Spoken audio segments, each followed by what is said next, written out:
Hey everyone, welcome to the Underswell. I'm Derek Sabori. Thanks for being here.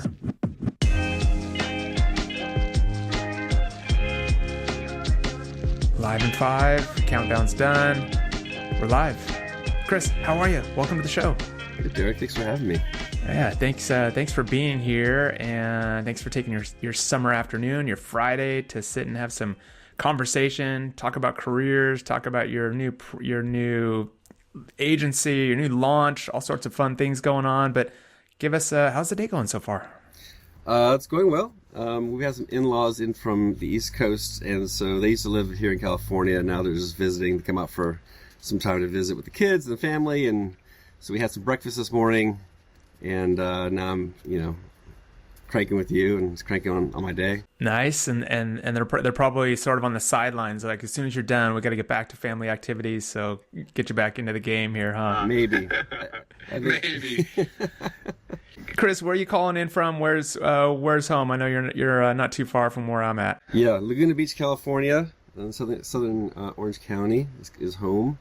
Grew up in Orange County, and also my career was out here as well in Southern California. Went out to Boston area in 2010 for about 8 years for chasing a job. We'll get into my career, but spent some time in the New England area for quite a bit of time, and came back 2019. So Southern California. How'd you like the East Coast experience? I was just talking with somebody the other day who was transplanted from the East Coast, and I was like, "How do you like California?" They were like, "They've come to love it." But how did you like being on the East Coast? I loved it. It's a complete 180 from Southern California. Mm-hmm. New England and Southern California could not be any more different. You've got the weather, so you have 4 seasons. You got a very long winter, which, you have to get used to snow and shoveling snow and dealing with snow and the cold. Yeah. Weather is very dynamic there. It really kind of affects folks. The history of the Boston area was really fun to kind of live in that area and live in like kind of walking and living history. Mm-hmm. We lived in a town called Marblehead, right next to Salem, Mass. And I commuted into Boston. The culture, the people, a little like colder, a little tougher, but they're like salt of the earth folks. Like once you get to know and kind of crack into your culture and you kind of grow some friendships, friends for life. So the thing about, go ahead. No, I was just going to jump in and say, because I've got a friend who is from the East Coast as well, and that's interesting that you say that, because he does kind of treat the way we talk about friendships are different. I feel like, as me growing up as a West Coaster, it's a little more transactional. You do your own thing, and when you connect, cool. He's got this group of friends that are like still on text from high school and college. They're in deep. They're tight. He teases me. He's like, if you grew up on the East Coast, he's like, you would be out of the friend group, because I'm slow to reply. I'm like, I don't know. It's like that big of a deal. It's funny. It's a different culture, huh? It is. I call it's the way I describe it is Californians are easily bruised. Like we kind of get easily offended or like really sensitive. Yes. Yes. And New Englanders are just tough. Like they're tough. They're just tougher, especially in the Boston, Maine area. They're tough folk. And I think a lot of Californians don't understand the differences between like New Yorkers and Boston, like the Boston area. Like New Yorkers, I think Californians think New Yorkers are rude. And I said, no, they're not rude. They just don't have the time for you. They'll tell you exactly what they feel and they'll help you out. But that's about all you'll get. And yeah. And the Bostonians are just kind of like, do I really need to help you? Do I like you? But once you get in with the New England crowd and just the people, it's just like they are like just salt of the earth, kind, loving, and they're friends for life for sure. Well, let's transition into one I always like to mention, where I met my guest, how we connected, because I really think it often shows the power of connections and just getting out there and being out in the world and doing things. You and I have a lot of mutual friends and connections we found, but I think we first connected, I believe, at Coast Film Festival's Coast Summit. Yep. I was moderating a panel, but you reached out to me after that episode that I did with Matt Ramnick. That was kind of an episode that probably struck a chord with you, agency life and marketing and branding. And we jumped on a call So I guess my question is for you as a founder, are you always in the mode of connecting just with as many as possible right now? Or was there some more strategy or something specific about that episode, or what made you reach out to me, and what's your process like for connecting with people these days? Yeah, I'm a serial connector. And I always have been since I've been on LinkedIn probably since day one. And early on, I call it collecting people. They're not in the backyard. But right. But they're on LinkedIn. And I really believe that if I've worked with someone, they were a client, within a business, within the world of business, I really want to connect with them on LinkedIn. And then, and just growing your audience, your network is everything, right? And no, I knew that early on that how the power of the network, and so I'm just a serial connector, and I try not to connect with folks that I don't know or I'm not interested in knowing. I'm not just blanket. I really try to have an intention around the connection and be reciprocal with not just wanting something, but actually offering value or adding value to their either posts or their what's happening on their social. But yeah, I'm a serial connector for sure. In regards to agency or like networking events, so we met at that networking event, and then I just love connecting with folks. And then I'm a fan of his, and just again to his credit, his small agency he's building, he's great. He's getting a lot of success.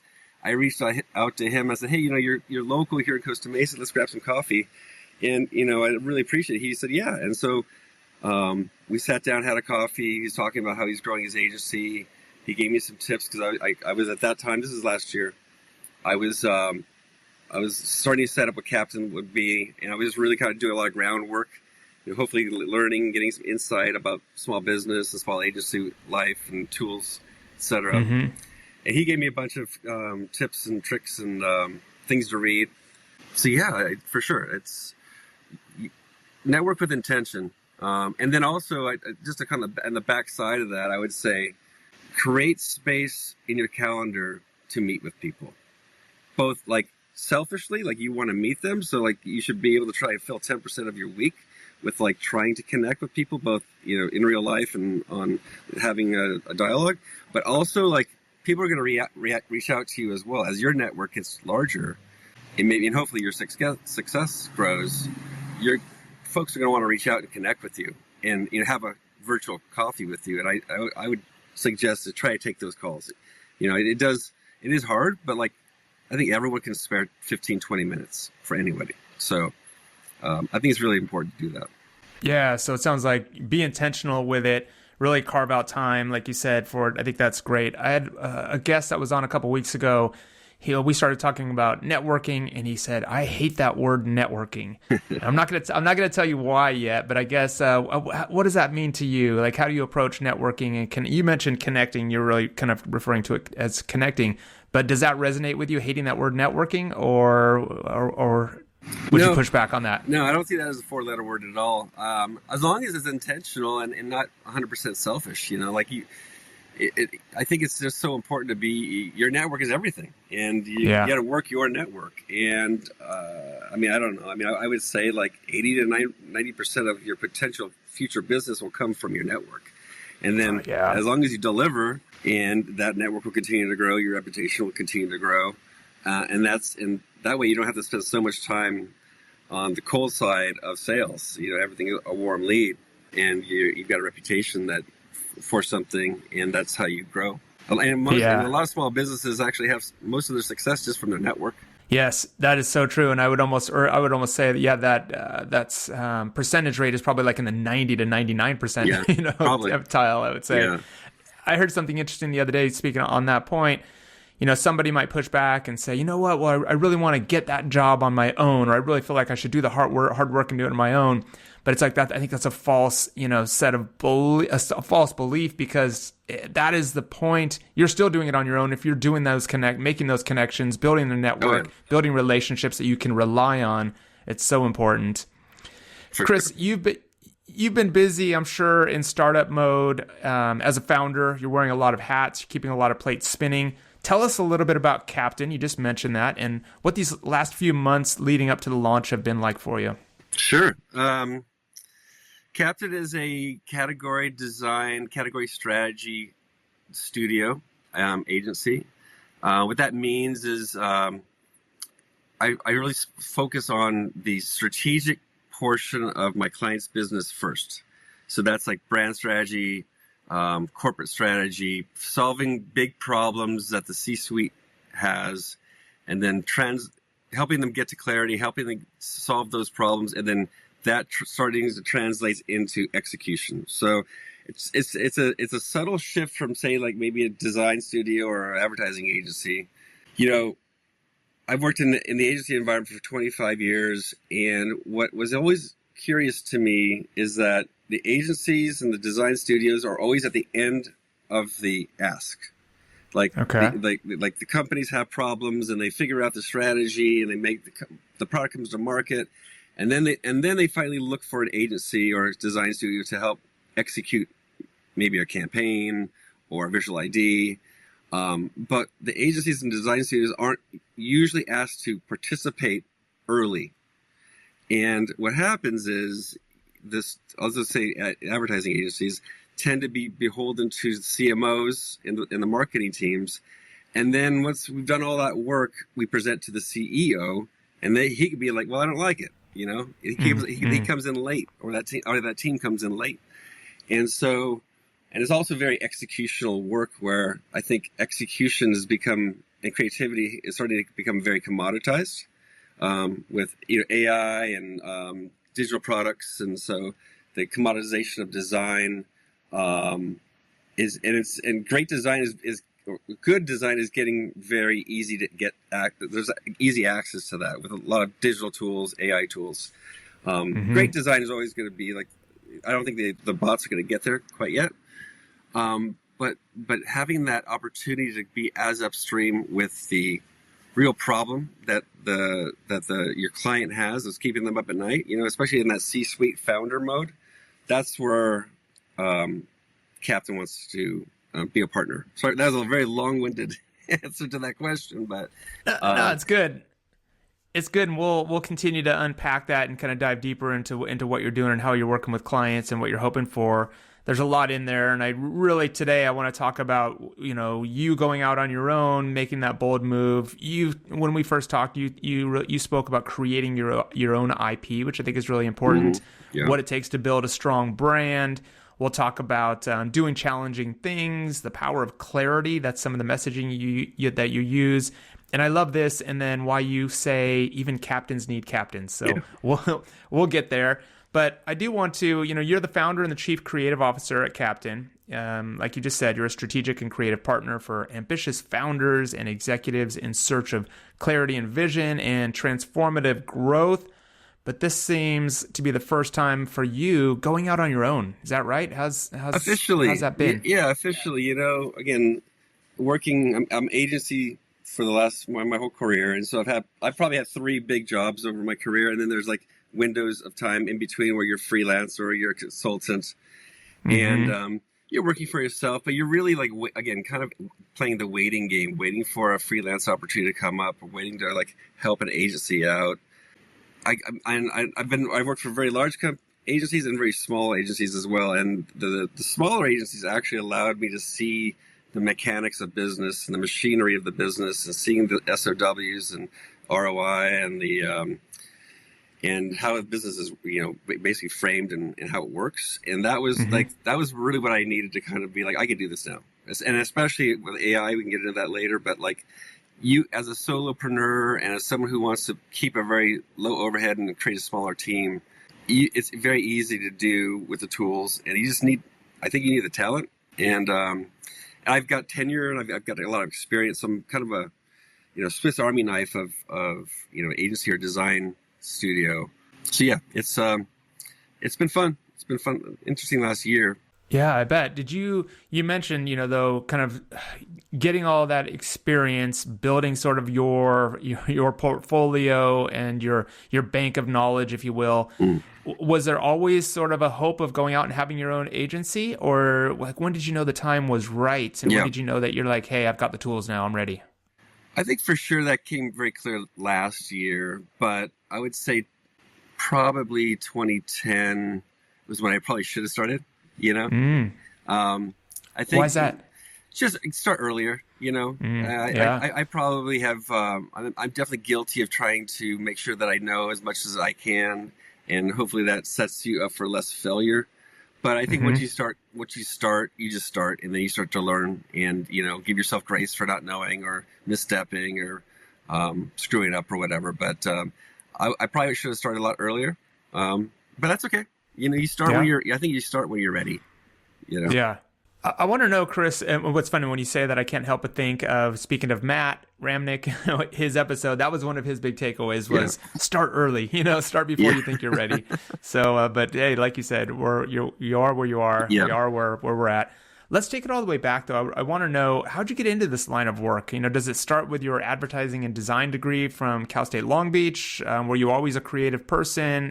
What led you here? Sure. I've always been a creative person, always interested in art. Lego, like when I was a kid, it was always like building. I love puzzles. I love figuring things out. Rubik's Cube. It's like, I think what you kind of like really enjoy, like unlocking puzzles, that's an interesting skill set for, say, advertising and design, because that's what you do. You're a problem solver first and foremost. So that's like, I think as a creative person, the definition of creativity is problem solving. It's not necessarily art. So I thought I was going to be an architect. So I went to architecture school for 4 years out of a 5-year degree, and I burned out. And Oh, wow. I was working in a big studio as a paid intern. And this is like maybe the early 90s. And we were going through a session, and like they let half this crew off, fired everybody. And one of the architects pulled me aside, she said to me, she's like, Chris, you got a really good sense of design and like space and color and typography. You should look into graphic design. It might be a little more consistent for you. And I was like, a young kid. I'm like, sure, okay. So I quit architecture school, went back to design and art school. I did fall in love with graphic design, but I also fell in love with advertising. And our school had both tracks. So I had a double majoring in advertising and design. And I really fell in love with storytelling and brand and and communicating to the masses, especially with commercial TV. This is all kind of pre-internet, pre-social, but still just like being able to be on a big set. What you wrote on a piece of paper becomes like $1 million shoot, and that was a lot of fun. And so I kind of got the ad bug and the brand bug, the strategy bug early, and that's the path I followed. That led me to Deutsch LA about 1999, 2000. Early days for Deutsch LA. I was like hire 51. Spent about 5 years there, and when I left, there was like 350 people. And then Wow. I was recruited to go to Foot Kona Building, FCB, here in Orange County to run the Taco Bell account and to be the ECD, Executive Creative Director, for that piece of business. I ultimately became a very, probably too young CCO there, but we ran the Taco Bell business for about 5 years. A couple of years of freelance, and then I was recruited to go to Boston to Hill Holiday to run the Dunkin' business. And the Dunkin', I think Dunkin' on the East Coast or the West Coast is much more popular, but it was very New England kind of business. And it was in the South, it was a donut business. In the North, it was a coffee business. But they were going to completely change the trajectory of the business into a coffee brand, and that was part of that. And modernizing the brand, bringing it into a digital environment. And so I was there for quite a while, about 7 years. And we did a ton of work for Dunkin' and transformational work, strategic work for them. And came back to California about 6 years ago. I worked for a small digital design studio called Envoy and learned a ton of digital product work. So a lot of websites and apps, UI, UX work, and we did campaign work as well. And then that transferred into me consulting and building Captain this last year. Okay, so I've got a couple questions. If I kind of pull on a couple of those threads there, when you got that ad bug you mentioned, and one, it sounds like you had a moment when you realized that you weren't going to do architecture. It's interesting that you spent so much time. You got pretty close. Yeah, pretty close. I like this idea though of these flashpoint moments in our lives when something really pops and you're just like, ooh, that is hitting me strong. I got to do this. I'm sure you had one when you're like, I have to go form captain. I got to go do this. Was there a specific moment when you got the ad bug? Like, was it a book that you read? Was it somebody that you met? Was it an ad you saw? Was there a moment there when you're like, this is my path? Yeah, I had a really great instructor at Cal State Long Beach. His name's Archie Boston. He's a legend in the kind of design and ad community. From the 60s, he knew all the famous ad guys. He worked with all the famous ad guys. And that was also in those like mid 90s. What was happening, the ad scene that was happening, the style of advertising of the kind of that the mid 90s and everything happening coming out of San Francisco with Goodby, Silverstein Partners, and just the Got Milk work, and just like there was a really amazing decade, probably almost in that 90s section where it's like, wow, this is really fun, cool work. And I love to work in that environment and tell those stories and work on those brands. And that's kind of it. Like that there's some really great work happening. And once you got to get into advertising and become a student of advertising, you realize how great the work in the 60s was and how transformative it was for modern advertising. And we really haven't, those Mad Men days really were like kind of the bedrock for like what modern advertising is.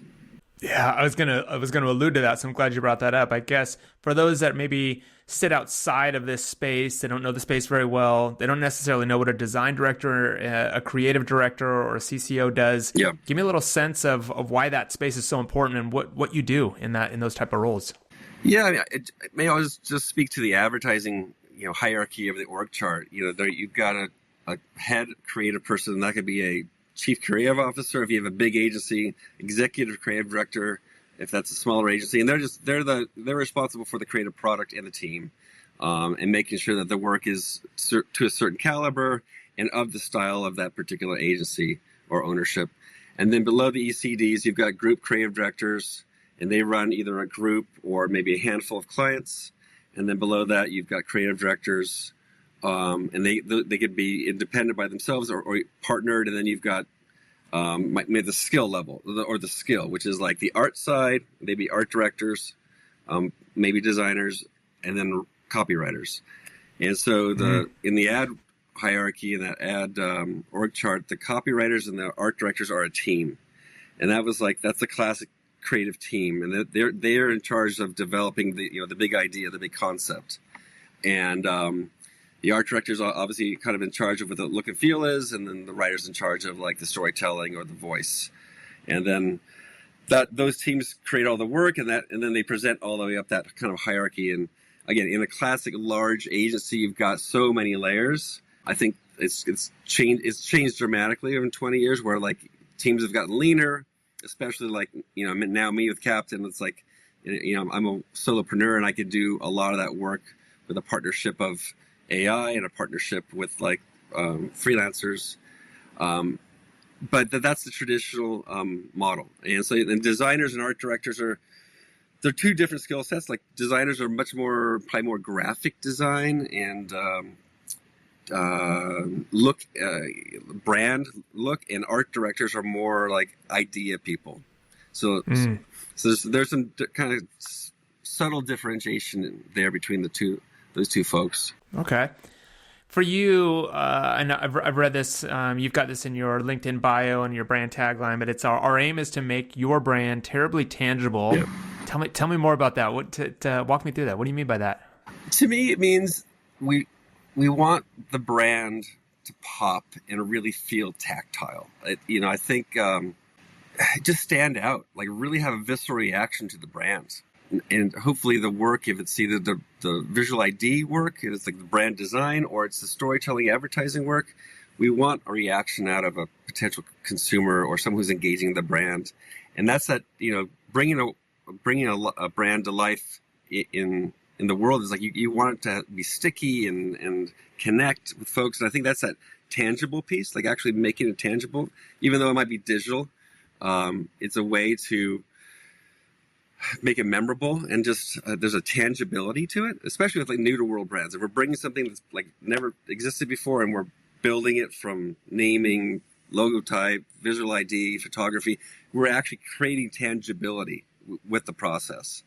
And the terrible part is just that's just a play on words, right? We really want you to be like, it's kind of our version of having fun with it, but it's like we really want it to stick. We really want to be bold, like, the visuals, you go to the site, really bold visuals that have like impact. You mentioned Mad Men, right? The age of was it the 50s or 60s, that kind of golden age of marketing. Yeah. And now where we are today, I would imagine things have changed, right? We're in a new age of branding and marketing. This idea of being sticky and making a tangible brand. I'm just wondering, how do brands do that today? What's expected of brands? What does it take to become terribly tangible? Yeah. Is it video? Is it personalities? Is it influencers? I mean, you know better than me, so give me a sense there. I think first and foremost, it's you hear authenticity a lot, but I think it's just being having a strategy and having a purpose first and foremost, knowing what you stand for, knowing what your voice is, being clear internally at the corporate level, the brand side of what you guys do, like and why you do it, like what's your why, and figuring that out first before you go to like tactics. And that's a big part of what we do here. And it's like, I think a lot of brands will hire an agency or design company and say, we need a website, we need a commercial, we need video, we need social. And then the agency will say, great, let's do it. But what will happen is, they'll say, well, what's the brief? What are we trying to solve? And then the client will be like, I don't really know. We don't really have a clear goal. We don't have a KPI, and so what happens is a lot of these brands haven't done that upstream hard work around the actual brand, the purpose, mission, vision, values, the pillars of the company, the personality set. Most of them haven't done that work. And so that's the work that informs both the internal corporate speak and the reason why they exist. And then that lens turns around and that becomes external advertising or brand design, or what happens on the website, the tone of voice of the brand. So that needs to be figured out in regards to like the upstream work, so that the brand work is clear. When I think when the modern what's happening in modern branding or storytelling, the execution. I think it's becoming, with digital, it's a very disposable, transactional interface now, especially with the scroll and the swipe and scroll stopping work. But I do think that a good idea, a strong idea, will always win. As we've kind of grown, we've all kind of grown in real time in our digital environments and in the social feed. It's not going anywhere, but I think it is changing dramatically, and especially with AI coming in, AI generated work, there's going to be a thirst for folks for more real things, more real people, or more real stories.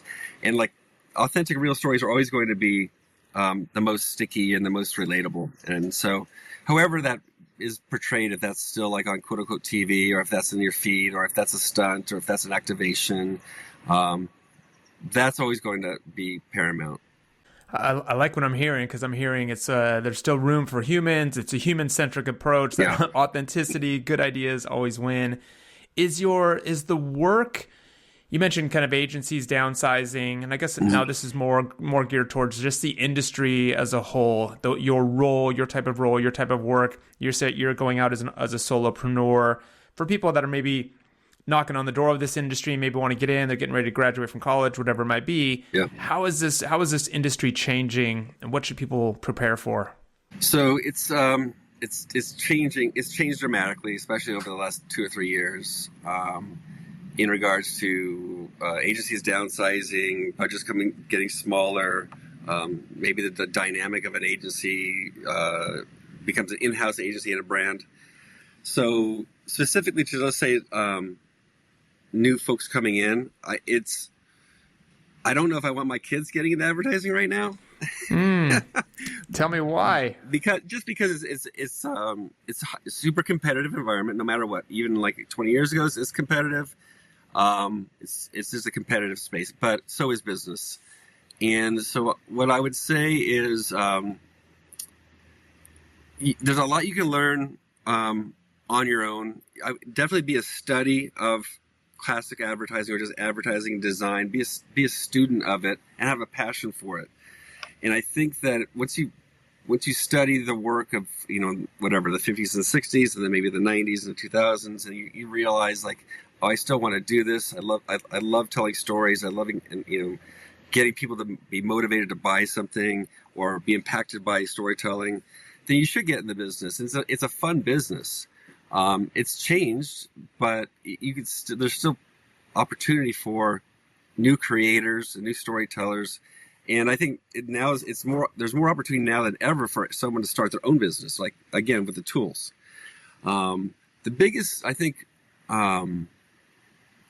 kind of casualty of what's happening right now, especially with downsizing of agencies and the power of AI to fuel a smaller agency, is that you just really need more senior people and less juniors and mid-level people, because the tools do a lot of that work very, very quickly and help you get to the problem solving and the execution faster. So I'm afraid that like mentorship and having juniors in your agency, unfortunately, like those roles are hard to find, and I think it's hard for agencies to support those roles. So I think that's a bit of a tragedy on one side, but then there's the opportunity for those people who want to get to break in to the agency. You just have a passion for it. But I think if you're a student of the work, and you can go out and create the work yourself with the tools, and so.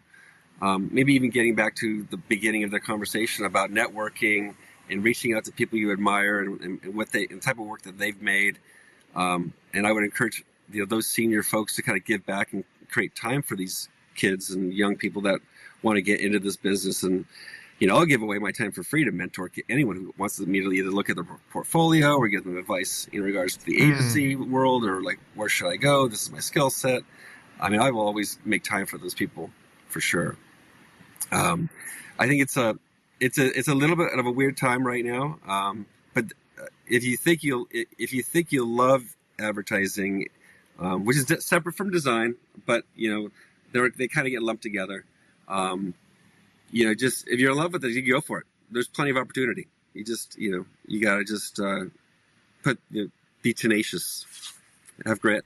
Yeah, you gotta have grit. Yeah. Well, I want to get some more advice from you for young people coming into this space or people looking to pivot. So let's take a quick break. We'll come right back, and we'll finish up with some more advice from Chris.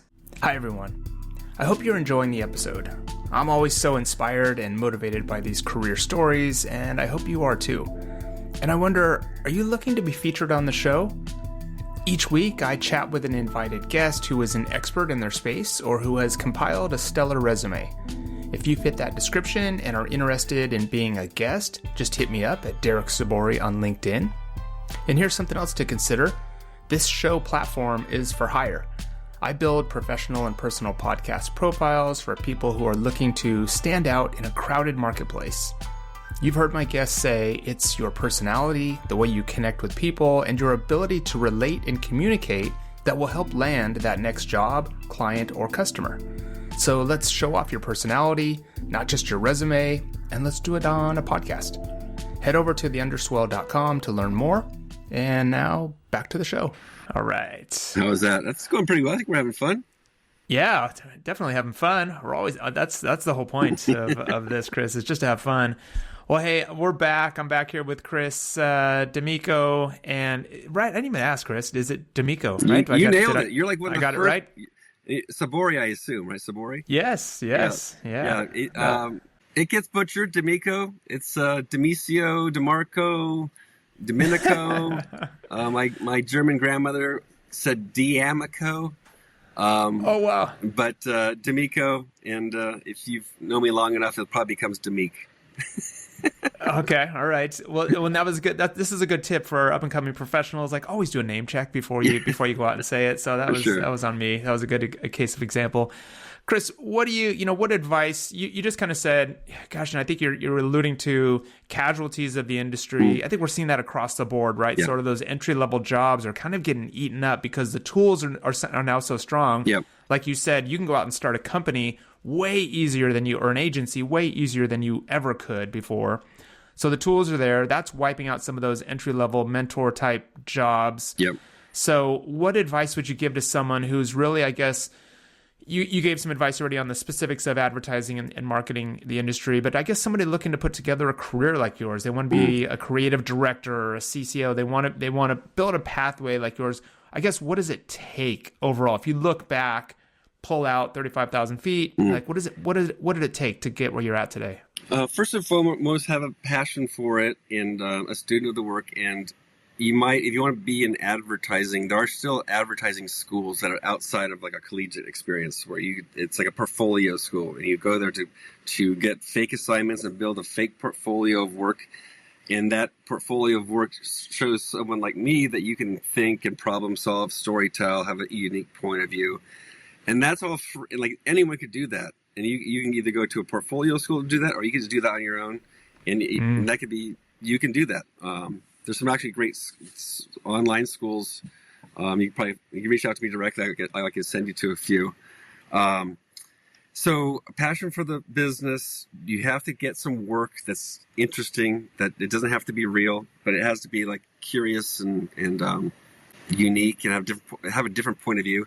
I'd also say, even before you, like, if you're a curious person, I'm hoping that you have lived an interesting life, or at least trying to live an interesting life. And because I say that because when I review someone or look to hire someone, interview someone, I look at half of their skill set. So the portfolio, like, can they do the work? Do they have the ability? That's like 50%. Yeah. But 50% is like life experience, and I've hired plenty of juniors, and they've got interesting books, and I'll say, well, how much have you traveled? What books are you reading? What movies do you like? What music do you listen to? What is your worst job? Tell me about your worst boss, And it's all these like life-forming backstories. That's where we pull from when we storytell and we tell our, when we problem solve and come up with ideas. It's from our experience. So having an interesting life, or at least trying to have and be of course very curious. You have to be very curious for this type of business. And then so passion for the work, do some fake work, have be interested, not just interesting, and then also, like, you're looking for your first real mentor, right? You're looking for your first real a boss or someone to help you form your opinions on the world. But there's lots of digital free mentors. Just go online and start listening to podcasts. And there's thousands of podcasts. We're on one now, and start to learn about the work through podcasts. And there's great mentors out there that you can learn from just by listening to their podcasts or YouTube videos, and learn about the business and be inspired. And you might not get great mentors through your career, but there's lots of just great stuff out there to listen to and read. How important, that's really good advice. I love all those, especially that idea of, it's 50% is sort of the chops. Do you have the chops to do the work? And then what's your life experience? And I think being interesting and being interested, that's great. Yeah. You mentioned, obviously you have, you went to school for this, you went to college for this, you did architecture study, then you did design school. How important, you just mentioned podcasts and other online resources that are available. There's so much available now. Yeah. But in your space, how important is a college degree or sort of some formal training in that particular space? Even if it's not, is that part of the experience that you might look for as well? It's just like, hey, does that show grit and determination? Or are you sort of like, I need the portfolio more so than I need any sort of degree to go along with it? How important is it to you? It's tough. I never really look at where the person went to school. It's the work that they can share, and then that life experience piece. And if there's a raw talent, especially for the junior folks, is there a raw talent? Do they have a unique point of view on the world? It's probably one of the most important things. And if with that unique point of view, are they art persons, so they can actually like come up with visuals or have an idea of like something that's unique and different, or maybe they are like they love pop culture and they're constantly pulling from street culture, skateboard culture, and music. And then if they're a writer, they just have a unique voice, a point of view in their mind, and how they approach their writing and how they approach the problem. And, they can, shift gears from this type of voice to that type of voice and have a command of the language, be well read, Yeah. I mean, the more you read, and the more you practice writing. Great writers write. They always write, and they write more, and they edit. So it's really just that the raw materials is probably the most important piece. Schooling in the advertising world, there's not a lot of great advertising schools at the university level. They're actually like after university. They're like 1 year programs where you go and to build up that fake portfolio that you'll show us. Okay, that's good to know. That's good. That's interesting. I'm always interested in that debate because I think you do hear a lot about today. My generation, maybe for us, it was like, yeah, you got to go to school. Everybody's got to go to school. I think more and more people are like, I don't know, it's so expensive. There's so much, so many other opportunities. So I'm still a big fan, but I always like to kind of take a pulse check. I think I agree with you. I think going to college is still very important. My daughter just graduated high school. And we applied to all these schools, and she got into a school she loves, and she's excited to go to school. She loves school. She's very excited to have that experience. And I think that's important because it is expensive, but I think you do come out if you don't party the entire time. You're right. And if you want to be there, like you said, like she does, if you want to be there, then that's a thing too. If you're kind of going there because, I don't know, my parents told me to, or everybody thinks I should, or I guess, I guess don't do it if you don't want to, but if you want to do it, it is great because you come out a changed person and it challenges you. You finish it. It's 4 years of dedicated kind of service to yourself. It's tough. For sure. And you do learn. I think ultimately you learn to become a critical thinker and a responsible adult. That's 100%. That's the difference between graduating high school. Those 4 years you're starting to adult, you're adulting and you're put yourself out there, whole new environment, coming out of your shell, and you just get critical thinking skills. And I think you can tell the difference between someone who went to college and someone who didn't go to college. For the most part, that those are the two things that, and maybe like the socialization piece, you can show up in a social environment and be comfortable, meeting new people and engaging and having conversation, being interested. And check me on this for somebody. I've got a daughter as well that just graduated as well, so she'll be going off to college. But I think these years for young people, if you're in that age of the 18 to 20-ish kind of range, it's so hard, I think, for professionals to take you seriously. Like, this is what else? I'm not sure what else you're doing unless you're, to your point, you're traveling, doing these crazy things that are building your experience. You have to be doing something in that time frame because 18 to 22-ish, like, you're not really ready yet for the professional, unless you've been banging it out like in high school and you just started young and you've built you're building companies. It's this weird holding, kind of tank time. So it's like, go use that to go just get your degree, just get it out of the way. It's a great time to just go do something specifically.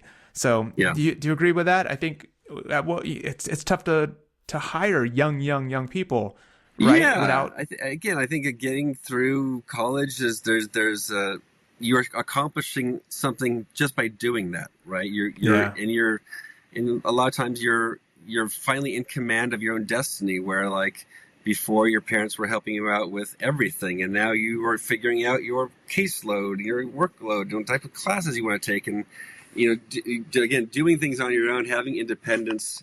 There's definitely merit in all that, and so I think there is merit for that. And college isn't for everyone. There's, I think, trades. The trades are going to come back. That's, I think, go for sure. Chase trade school. And if college isn't for you, but you're, curious and smart, you can just go straight into work and just start at the mailroom, whatever. Like literally, you can do that, and that still exists. But that, to your point, you're 100% right. But that also means it's like expectations. Like, get your expectations in line. Then that means then if you're not going to go that path, then you're starting here at the bottom, which means low pay. Put your time in. You got to and that's fine too. But align your expectations. Yeah, I'd also Chris. I'm Go sorry, ahead. Derek. One last thing I would say is like kind of getting back to the network thing, and we haven't really talked about personal brand, but I think we should.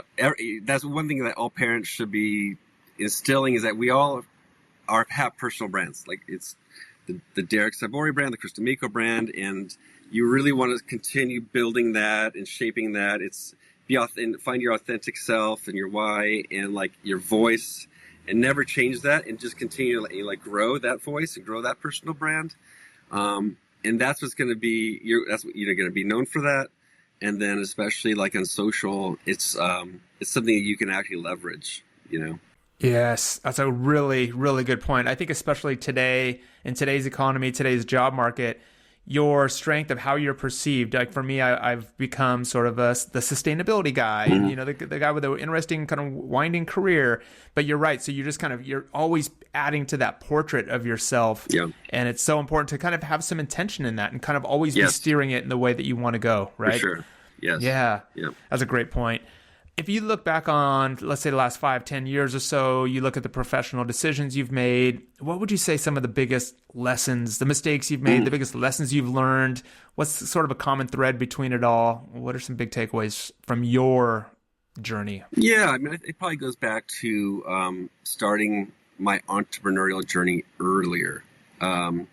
I'm not from an entrepreneurial family. My parents weren't that way. Their parents were. They were immigrants, and they were like hard chargers. They came and started from the ground. They were, ground zero.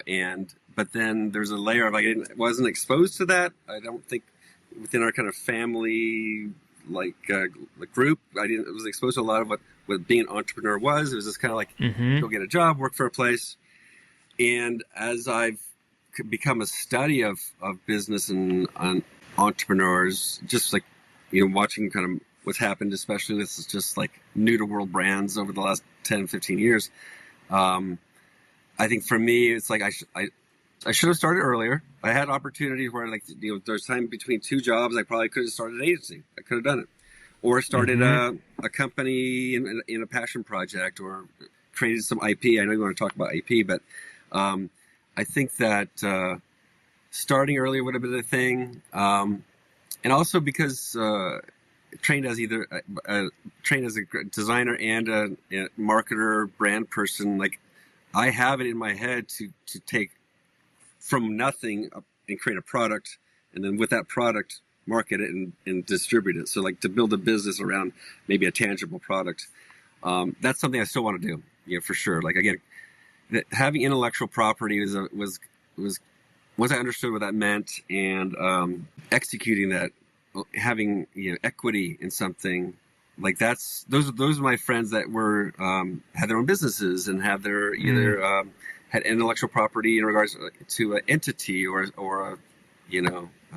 an object, and so that having that tangible thing that you own that you can sell later on, or to get recurring revenue from. That's again, that would be a lesson that I've learned, but I also would give.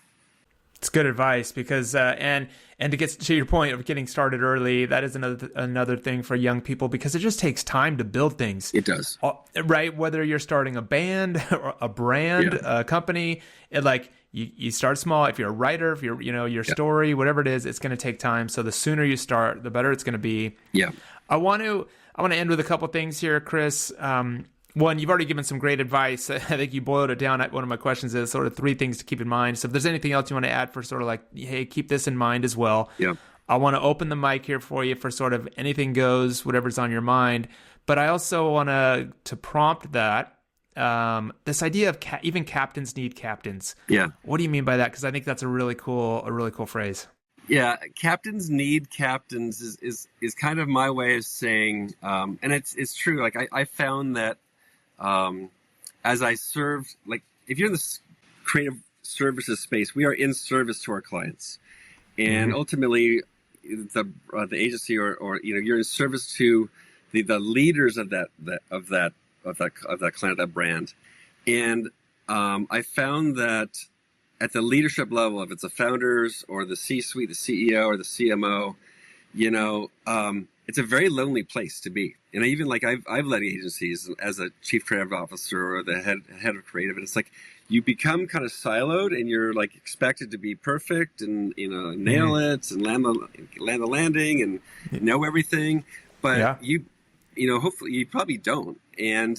But it's hard. It's very I think it's lonely. And so this idea of captain, now that I've been in this industry long enough, I've got some wisdom and something to share, that I found that I can be a co-captain to clients and be their consigliere. They're kind of like their brand whisperer, and help them and be a help to what's keeping them up at night. And so that's what that means, captains and captains.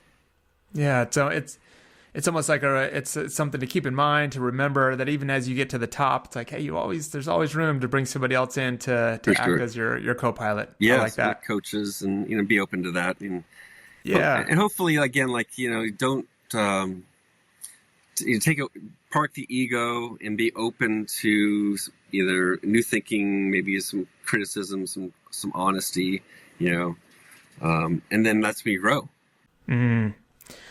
You're right. Well, Chris, let's wrap this up with either some advice, or I do this thing where I call it a shout out or a call out. Let's kind of open it up for you. So what's on your mind? I'll pass it over to you, and I'll let you kind of take it home for us. Sure. I'll do 3 buckets.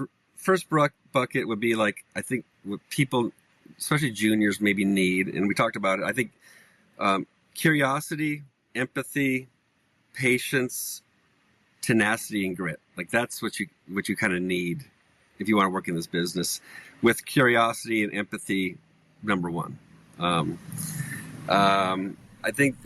Is there an acronym for that? I feel like we need an acronym for that. I make something here. I'll have to work on that. The second thing, we talked about mentorship. I think, again, you might not have great mentors in your career, but you can find mentors via podcasts or reading or following people. If you but through listening, you can learn a lot. And then the last thing I would shout out to some digital mentors that I've actually, last year was a big kind of soul searching for me, and I spent my time listening to a ton of podcasts and studying entrepreneurship. And so things I listened to, and folks I listened to last year, and that Chris Do from the future. Chris Do is great. Check out Chris Do. He's now a friend. The authors of Play Bigger. Play Bigger is a book that came out about 9 years ago, and it really kind of shifted strategic thinking from brand storytelling or brand design to category design. And that was after I read that book last year, it was it was actually a really good help and shift for me. So shout out to the authors of Play Bigger, who are Al Ramadan, Christopher Lochhead, Dave Peterson, and Kevin Maney. And then lastly, the podcasts I love are How I Built This with Guy Raz. Amazing. Yes. I love hearing these stories of passion and folks who are building things in their garage. And, you talked about time. Usually the time event for a founder to maybe an exit is about 10 years usually, I think. And you got to play that game. It's a 10-year game. So there's so many great stories in How I Built This. And then the CMO podcast with Jim Stengel is another great. If you're just a fan of advertising and marketing, that podcast is fantastic. Those are great resources. Thank you for that. Thanks for putting together that list. And I love, back to How I Built This, those stories are almost always exactly the same. Right. It's a 10-year overnight success often. Right. Where Always, it's nobody sees all the back work and all the failures and the misses and the playing to small clubs or whatever it is. Always. Yes. Right. And then the other thing is, most of them, you struggle, you fail, you struggle again. You're about to fail. You just can't. You already mentioned this. Grit. Resilience and tenacity. Yeah. It is in order to break through, you have to keep pushing. And this is advice to myself. I always tell, for both of us, right? As founders now and having our own business, we just can't give up because that's when you don't win. What's the language I'm looking for? You can't win if you're not playing the game, I guess, or something like that. But yeah, for sure. So, well, that's great advice. Chris, that was a fun conversation. Thanks so much. Thanks for sharing all that advice and those insights and that wisdom. Good luck with Captain. I'm excited to keep an eye on it and see how it goes. It's going to do great. And I just appreciate you being here, man. Thank you. I appreciate you, Dirk. Thank you for having me, and thanks for promoting what I'm doing. And it's great getting to know you. So thank you so much. Appreciate it. Same. We'll catch you soon. Okay. Take care. Hey everyone. Thanks for checking out the show. If you like what you heard, be sure to check back weekly, subscribe to the show, and if you want to be featured on the show, come hit us up at theunderswell.com. We'd love to hear from you.